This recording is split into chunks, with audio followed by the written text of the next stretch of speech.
bohong. Aku hanya memikirkan satu peraturan penting. Kenapa kau lakukan hari ini kalau kau bisa melakukannya besok? Hahaha. Few moments later.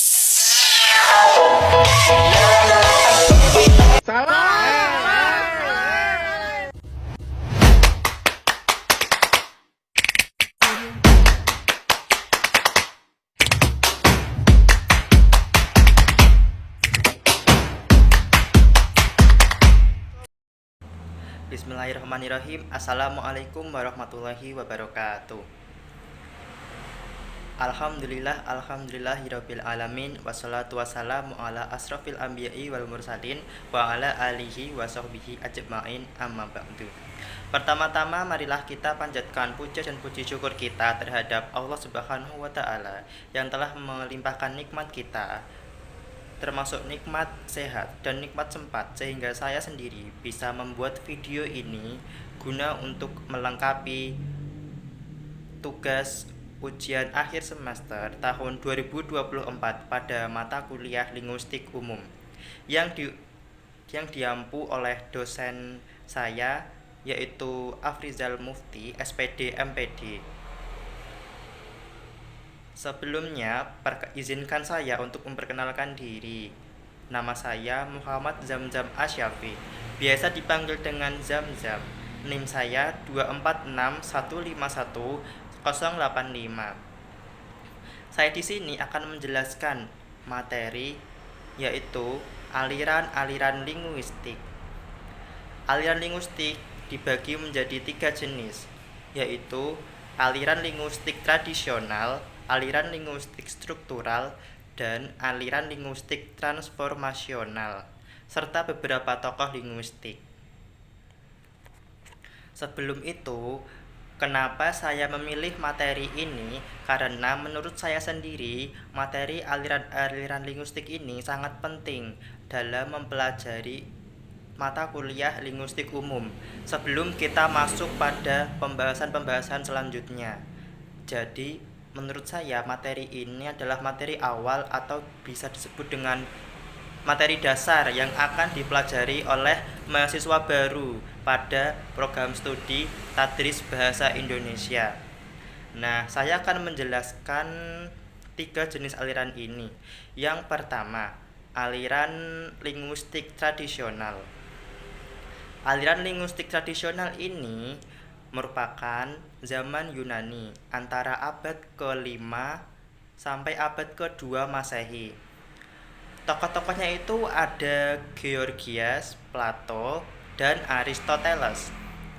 Linguistik zaman Romawi ada tokohnya yaitu Vero pada tahun 1016 sampai 207 Masehi dengan karyanya yang sangat terkenal yaitu De Lingua Latina.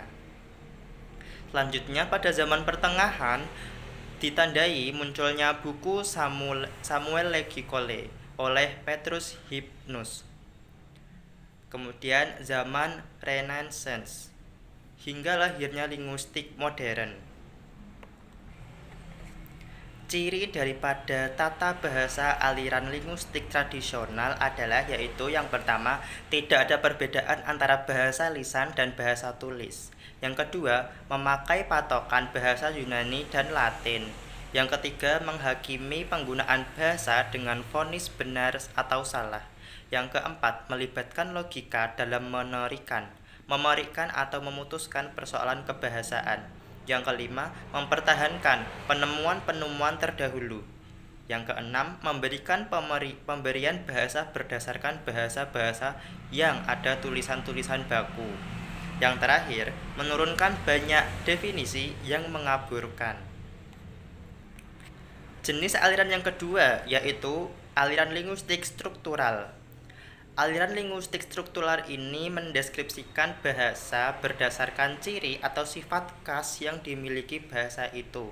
Nah, tokoh yang paling terkenal oleh aliran struktural ini yaitu ada Ferdinand de Saussure, Leonard Bloomfield, Franz Boas, dan Edward Sapir. Nah, kali ini saya akan membahas salah satu tokoh dari keempat itu yang sangat terkenal, yaitu Ferdinand de Saussure.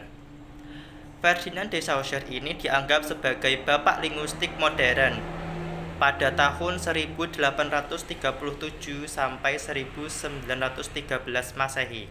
Pandangannya dimuat dalam bukunya yang sangat terkenal yang berjudul Cours de linguistique générale pada tahun 1915 mengenai konsep-konsep, yaitu yang pertama sinkronik dan diakronik, yang kedua signifian dan signifi, yang ketiga langue de parole, dan yang keempat sintakmetik dan paradigmatik. Kemudian saya akan menjelaskan aliran yang terakhir, yaitu jenis aliran linguistik transformasional. Aliran ini lahir ditandai dengan terbitnya buku Noam Chomsky yang berjudul Sintaktik Struktur pada tahun 1957. Pada tahun 1965, buku Chomsky dikembangkan dengan judul Aspect of the Theory of Syntax. Teorinya ini diberi nama Standard Theory pada tahun 1972, dikembangkan pula menjadi Extended Standard Theory, dan pada tahun 1957 direvisi lagi menjadi Revised Extended Standard Theory, dan pada akhirnya menjadi Government and Binding Theory. Nah, model tata bahasa yang dikembangkan oleh Chomsky adalah Transformational Generative Grammar. Dalam bahasa Indonesia lazim disebut tata bahasa transformasi atau tata bahasa generatif. Chomsky sendiri membedakan antara kemampuan, competence, dan perbuatan berbahasa, performance. Tata bahasa sendiri terbagi dari 3 komponen, yaitu komponen sintaksis, komponen semantik, dan komponen fonologi. Chomsky sendiri juga memperkenalkan struktur batin dan struktur lahir. Nah, mungkin itu saja yang dapat saya sampaikan. Semoga materi yang saya berikan dapat bermanfaat dan dapat dicerna oleh pikiran teman-teman, dan insya Allah dikembangkan dalam kehidupan sehari-hari.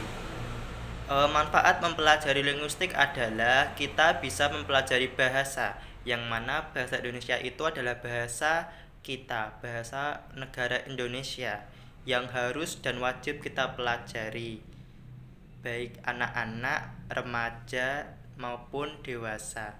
Sekian dari saya, apabila ada salah kata mohon dimaafkan. Wassalamualaikum warahmatullahi wabarakatuh.